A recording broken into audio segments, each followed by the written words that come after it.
Hi guys, hope you're all okay and hunky-dory and all that jazz. I did quite, oh, sorry, I'm going to rearrange myself, sorry. I'm sitting on the floor in my daughter's bedroom. Not the most comfortable of spaces. Why, you may be asking?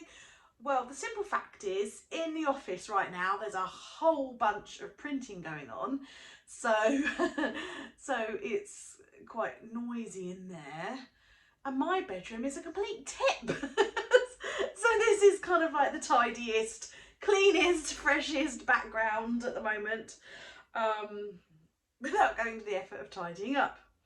Right, so the other day, and I feel like this intro, okay, that might seem really weird, but what is that weird noise, right? It's kind of relevant to what I want to talk about. So if you saw my Instagram stories like potentially a week ago now, I can't really remember. I tried to save it all so that I could like re-upload it for YouTube, but it wouldn't let me, so I need to record the video again. I want to talk about social history. And I've sort of done a video about this in the past, but I think I called it back then something about like I think I called it something like "My life is boring, I've got nothing to journal about."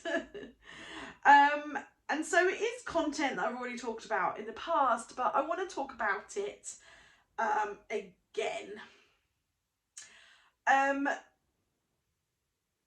So yeah, where to start? Right, need to try to like formulate, to compose all the ideas in my head. So it came about me talking about this for the very reason that on Instagram I was introducing the next Brimples collection, which is called On the Menu. Just bear with me through this little sales pitch because it does make sense. And so the collection is like, it's got illustrations of fruit and vegetables and like a loaf of bread and cheese and box of cereal, like, and groceries basically. And the premise behind the collection is that food is life. Food unites us all. We all eat. I mean, we all have a different relationship to food and it all means different things to different people, but at the end of the day, food does connect us all.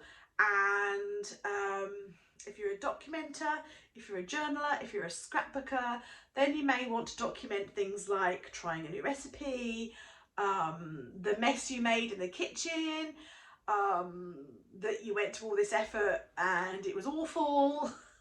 There was a, the fact that on some nights, like for example on a Thursday, we go to a forest school and we are out like pretty much most of the day, and I'm whacked when I get back, and so I crack open that freezer and we have like sausages or nuggets and chips and spaghetti hoops or baked beans, something really quick and easy. But that's a thing that is like part of our life. Sometimes, I'm using the word we, not just for like me and my family, but we as in society. We will get together like on a Sunday and have a Sunday roast with our family, and we'll gather all the family around the table. We will go out for a meal with a friend, or what have you. We use food for like celebrations. We eat at weddings. We we probably shouldn't. We probably should find other ways to reward ourselves. But I don't know about you guys, but in the past we've done things like new job, let's get a takeaway to celebrate. Things like that. So food is like a big part of our life, and it's something we can find something in that to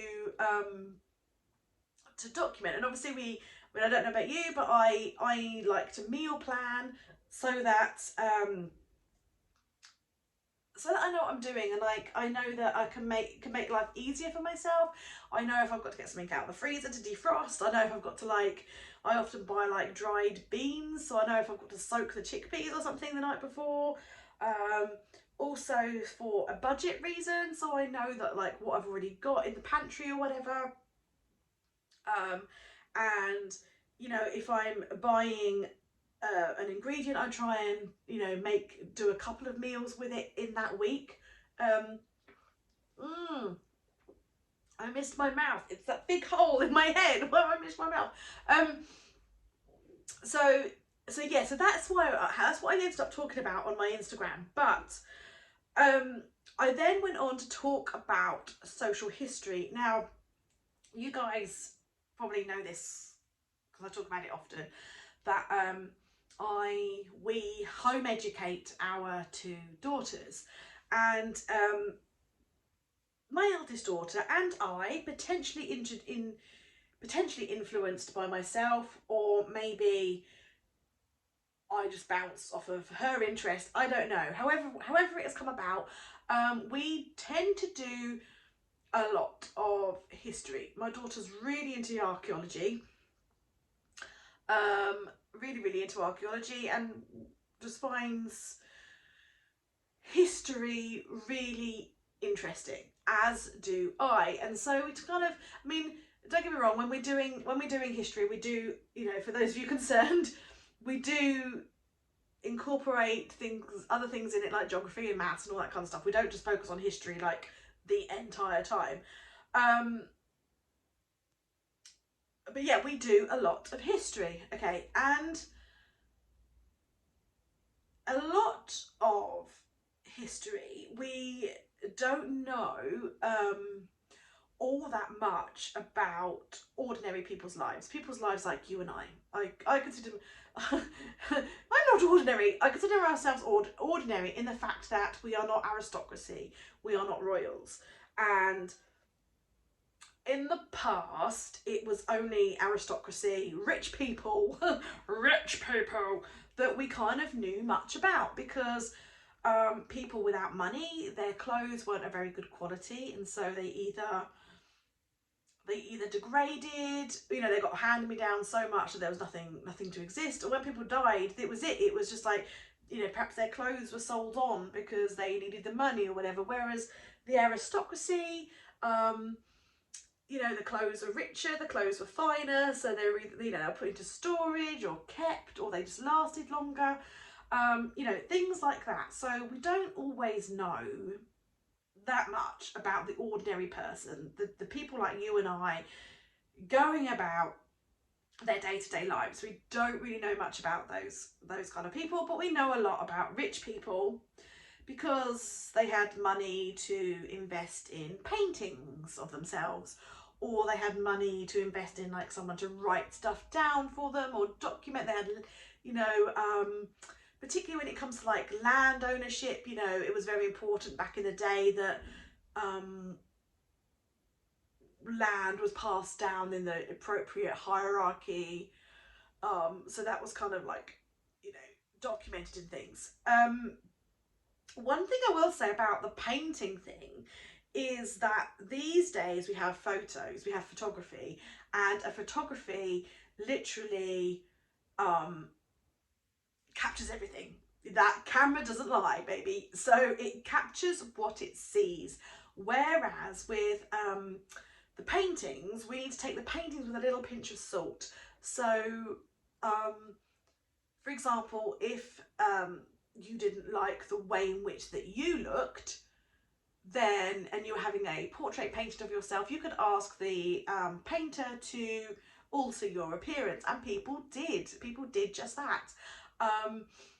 And we kind of know this from, like, you know, there are sort of like various different portraits from different artists of the same person. You know, for example, if someone didn't like the way their nose looked, they felt like their nose was too big, then they'd perhaps ask the photographer, the painter, to make their nose look smaller. You know, people did that sort of thing, and to be quite honest, people probably would still do that sort of thing today.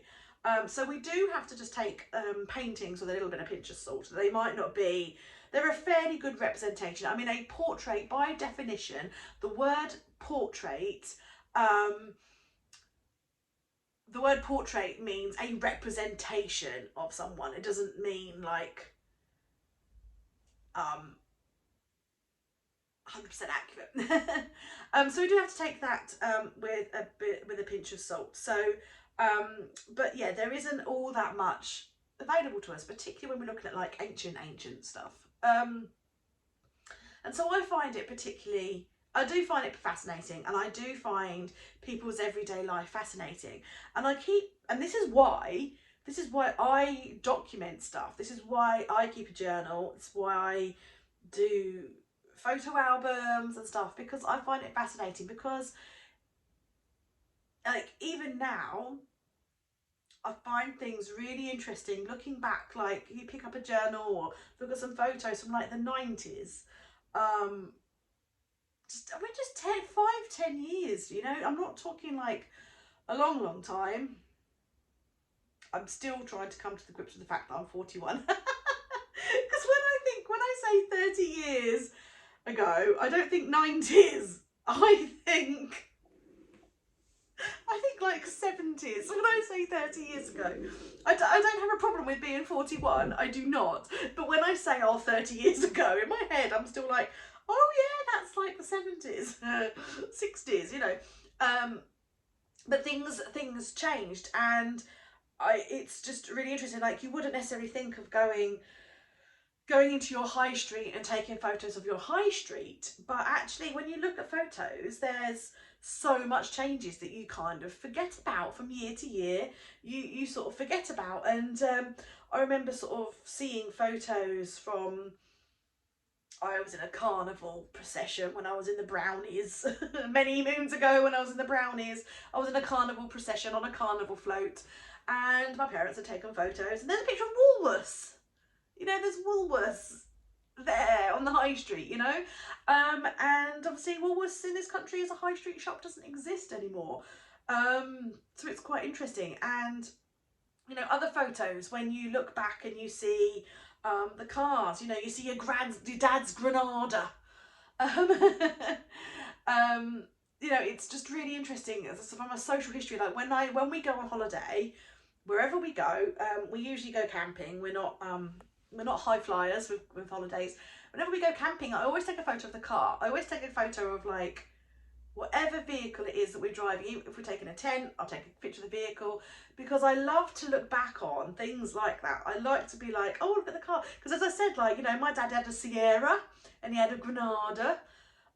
You know, and those cars don't well, maybe they sort of exist in some classic collector's circles, but as a general day-to-day thing, they don't exist anymore. But it's quite interesting to look back on. And I love looking back on like my parents' photos from the 70s and seeing my dad in his flares, his long hair and his flares, that kind of thing. It's just the interesting things, like the cars, the high street shops, what we wore, what we ate. And that is why I ended up talking about it, like what we ate. Because so could you imagine? And we are in, dare I say it, potentially turbulent times. So could you imagine if you found a journal of your grandma's and she'd written in there, I don't know, 1945, say, this is how much the price of a loaf of bread, pint of milk, gallon, I can't even think of what they were back then, gallon of 4-star petrol. That would be really interesting. So I was trying to sort of suggest and encourage people that to document these things, because we are in slightly turbulent times and the price of food is going up. You know, diesel already is shooting up. So it just be really interesting to kind of document that, like how much does your weekly shopping cost you right here, right now? Because I have done these things every year on our wedding anniversary. I print out a photo of me and John and I stick it in our anniversary journal. I think I might have missed last year actually. And I usually try and write down like the price of diesel, the price of bread, that kind of thing to look back on. Because it's really interesting. And I also think like if I'd have found my grandma's journal from like, you know, because they were in like either they went through the war, then you've got post-war times, then you've got like, you know, life is easy living times, then we've got the recession times as we go into like the 80s, you know, just to see how the food they ate and the meals they prepared, how that changed, you know, going from going from cooking meals, scratching things together with what you've grown and your ration book, to, oh, okay, now things are freely available. Or just things like, you know, very much in Britain in the 50s and to some extent now, depending on where you live and where you're from and who you are and everything, the meat and two veg was where it was at. I mean, these days people tend to be a little bit more adventurous, and a little bit more multicultural with their meals. But yeah, I just think I just find that stuff really interesting. Like, I just think, like, I would love to find a journal of my nans and just kind of know what they ate, what meals they had, but also along with that, like, how much things cost, what they ate, what they bought in a week. Because, you know, my nan might look back on this, you know, like, my nan, if she was still alive, bless her now, she'd be like, why are you buying Diet Coke? What is this crap? Like, I mean, this is my, I'm shifting again. This is my keep mummy sane fuel. I know I shouldn't drink it, but that's my keep mummy sane fuel. But like, Diet Coke wouldn't have been a thing for my nan. And let's skip forward 50 years. Who knows? And so my daughters look back and go, my mum drank Coke. What did she drink Coke for? Like, or, you know, do you see where I'm going with this? Like, just things like that. I just think it's fascinating. So I love taking pictures of cars. I love taking pictures of high streets and buildings where possible. Like, for example, got another one, guys.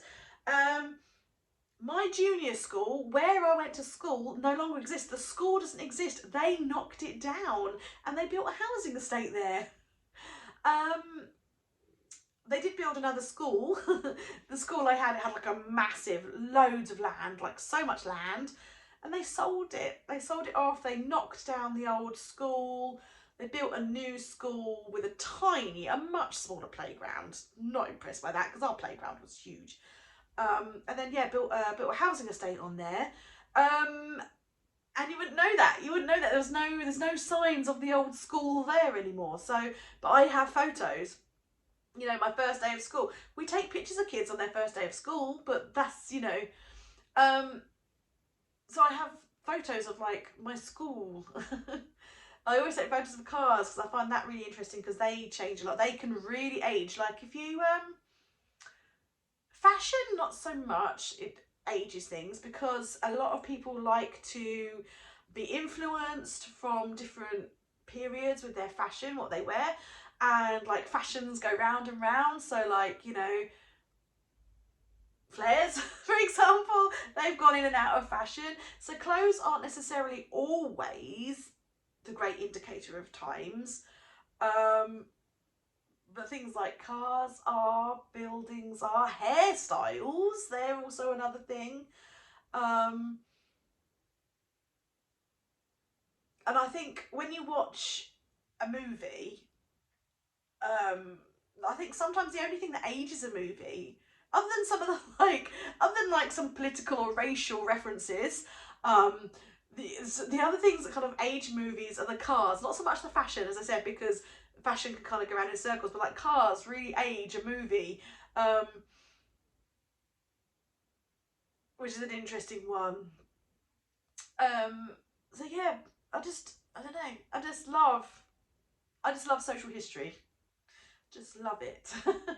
And just, yeah, looking back on old photos and being like, oh, look at your parents doing this. I just, you know, I just think it's interesting. I just think it's interesting. Okay. So that's my little soapbox rant about keeping a journal, documenting, why you should document, or why I document. Because whilst you may think your life is boring right here, right now, I got up, I had this for breakfast, I went to work, you know, that kind of thing. It's not to someone looking back on it. And I wouldn't necessarily advocate that you keep a journal and keep a blow by blow, hour by hour account of what you did each and every day, maybe that's a little bit overkill. But a journal where every now and then, or a scrapbook, whatever, let's not label things because how you document is whatever. So a space, even if it's digitally, where you can record the price of food, where you can record what we ate, where you can record and document and show photos of clothes we were wearing, places we visited, what we did, cars we drove, all that kind of stuff. That, I mean, like, COVID has just totally changed what we as a family do. You know, we don't do anything like we used to do. We still don't really go anywhere indoors. You know, I used to take my kids to soft play. We don't do that anymore. You know, things have changed. You know, but it's interesting to kind of, you know, use that word again, document. It's just, I just think it's interesting to document the things you do. What, you know, not on a micro level, like a day by day, but just every now and then, just not just your high days and holidays. All right, not so. Back in my youth, we had, you know, film cameras, and you had to buy the film at like £4 a canister, take your photos, and you only had 24. There was always one of the dog, because you'd always got one or two left to use up, because you were frugal with your photo taking back then, because it cost money. You were frugal with it, so you did think more about what you were photographing, and so, like, you sort of missed out on the general day-to-day life photos when I was younger, because it was all about the high days and the holidays, because that's when we bought film. You know, and so you were frugal, but then sometimes you're a bit too frugal and you came home with one or two photos left, so then you take a picture of the dog. But now, and then you had to get it developed, and you had to pay like another £4 or £5 to get it developed. Then you get it back, and then you'd have like a couple where your finger was over the lens, or a hair, and you'd be like, no. I love those photos though, warts and all. Whereas now we don't have to pay for our photos. We don't have to be frugal. So we can take photos of our dinner. You know, we can take photos of the everyday life, because most of us have access to a camera, and we don't have to pay for those photos, really. We may have to pay for storage, if we choose to. It is still a thing of privilege, I will admit that, because we still need to buy a camera or have a smartphone, pay for storage of the photos, or pay to have them developed. But it is a lot more accessible to most of society, I would probably say. So we don't have to be frugal. We can document our everyday lives, we can document our everyday journey, not just the high days and holidays.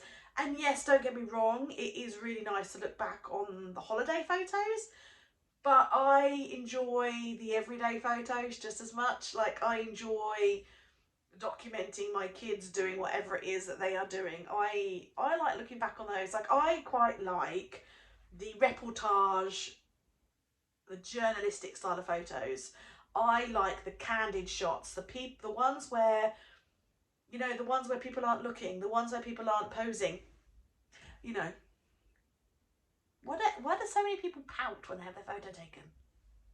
I don't know. I like the ones where people aren't looking, or they don't know you're taking a photo, or you're just snapping them, going about whatever it is they're going about. Those are the kind of photos I like, because they are real for me. That's the real deal. Don't get me wrong, there is a place for that staged photo. But shall I make that my thumbnail? There is a place for those photos. There definitely is, particularly at weddings. I know some people don't like to have the staged photos at weddings, but the only reason I would say have some, not necessarily loads, the only reason I would say is have some, is so that you can guarantee that important people that you really want to have documented have had their photos taken, like the great aunts and uncles, because, you know, the oldies, you know that they won't be around forever. But with reportage photography, the oldies aren't always out on the lawn having the pims and laughing and joking. They're often like, you know, like tucked away in the corner or inside or something, and so you can't always guarantee that your photographer has taken a picture of them, you know. And can I say this? I'm gonna say it. I'm gonna say it anyway. Like, you have people at your wedding who are kind of like, some people you may